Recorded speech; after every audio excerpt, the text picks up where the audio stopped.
আমি একজন সাহাবার জীবনী শোনাবো আপনাদেরকে। আব্দুর রহমান ইবনে আউফ রাদিয়াল্লাহু তাআলা আনহু। 10 জন জান্নাতের দুনিয়াতে বসে যে 10 জন সাহাবা জান্নাতের সুসংবাদ পেয়েছেন তাদের মধ্যে একজন, আলহামদুলিল্লাহ বলেন। আব্দুর রহমান ইবনে আউফ রাদিয়াল্লাহু তাআলা আনহু প্রথম 8 জন মক্কায় যারা কালিমা পড়ে মুসলমান হয়েছে তাদের একজন। তার স্ট্যাটাসটাকে জেনে নেন। তো তিনি যখন মক্কা থেকে হিজরত করে মদিনায় গেলেন, মনে রাখবেন মক্কা থেকে যে সাহাবার বাড়ি ঘর ছেড়ে হিজরত করেছে তাদেরকে বলে মহাজির, মানে হিজরতকারী সাহাবা। আর মদিনাতে যে সমস্ত সাহাবারা তাদেরকে রিসিভ করেছেন তাদেরকে বলে আল আনসার, মানে সাহায্যকারী সাহাবা।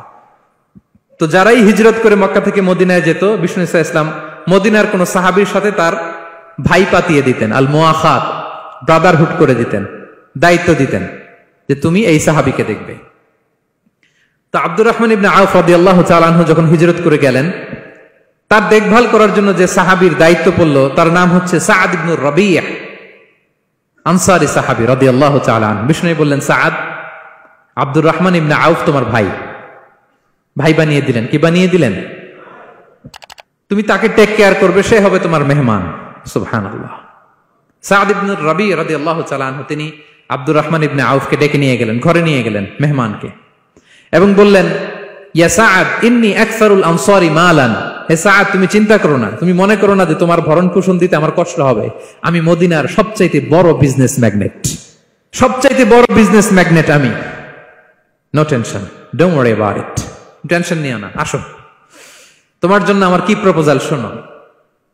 ফাআকসিমু লাকা নিসফা মালি, আমার যত সম্পদ আছে আমি অর্ধেক তোমার দিয়ে দিব। সুবহানাল্লাহ। এত আসতে আপনার বাড়িতে কেউ মেহমান হলে করতে পারবেন এরকম? আল্লাহ, কেমন প্রেরণার বাতিঘর তারা। ফাআকসিমু নিসফা মালি, হে আব্দুর রহমান ইবনে আউফ, আমার অর্ধেক সম্পদ তোমারে দিয়ে দিব। এখানেই শেষ না, এরপর বলতে লাগলেন, আমার অনেকগুলো স্ত্রী আছে, তুমি কোথায় যে মেয়ে খুঁজবা, প্রস্তাব দিবা, এত ঝামেলার দরকার নাই। আমার কোন স্ত্রীকে তোমার ভালো লাগে বলো, তার যদি তোমাকে ভালো লাগে তাহলে প্রয়োজনে তাকে আমি ডিভোর্স দিয়ে দিব, তাকে নিয়ে তুমি সুখের সংসার করবা। আল্লাহু আকবার, আল্লাহু আকবার। অর্ধেক সম্পদ দিয়ে দিব, আমার একাধিক স্ত্রী আছে, কাউকে যদি তোমার পছন্দ হয় এবং সেও যদি তোমাকে পছন্দ করে প্রয়োজনে তাকে ডিভোর্স দিব। New life, new career, just go on. আমরা এই সুযোগ পেলে কি করতাম? সাথে সাথে অর্ধেক সম্পদ নিয়ে নিতাম, ঠিক কিনা? আব্দুর রহমান ইবনে আউফ প্রেরণার বাতিঘর। উনি কি করলেন? উনি বললেন, লা হাজাতা লি ফি যালিক।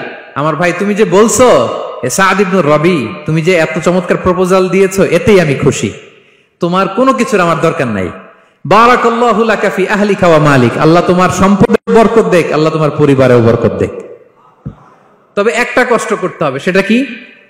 আব্দুর রহমান ইবনে আউফ বললেন, দুল্লানি ইলা সুক, just show me the way to market. মদিনার বাজারটা কোথায় এটা একটু দেখায় দাও। আমি নতুন মানুষ, পথঘাট চিনি না। দুল্লানি ইলা সুক, just show me the way to market of Medina. মদিনার বাজারটা কোন রাস্তা একটু দেখায় দাও। আল্লাহু আকবার। সাআদ ইবনে রবি বললেন, এই তো মদিনার বাজার। উনি যে কিছু ঘি কিনলেন, পনির কিনলেন, কিনে বিক্রি করলেন, প্রফিট করলেন। ওই প্রফিট দিয়ে আরো বেশি করে কিনলেন, আবার বিক্রি করলেন, প্রফিট, আবার বিক্রি করলেন, প্রফিট। এই কেনা বেচা করতে করতে 1-2 মাসের মধ্যে উনি মদিনার one of the biggest business magnate হয়ে গেলেন। আল্লাহু আকবার। কি হাড় ভাঙ্গা পরিশ্রমই না তারা করেছেন। একেবারে রেডি ক্যারিয়ার ছিল, গেলাম সবচেয়ে বড় বিজনেসম্যানের অর্ধেক সম্পত্তি পেয়ে গেলাম। He didn't accept the ready career, rather he made his own path with his own Endeavour.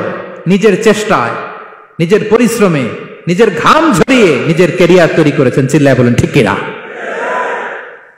This is the biography of Abdul Rahman ibn Auf radiyallahu ta'ala.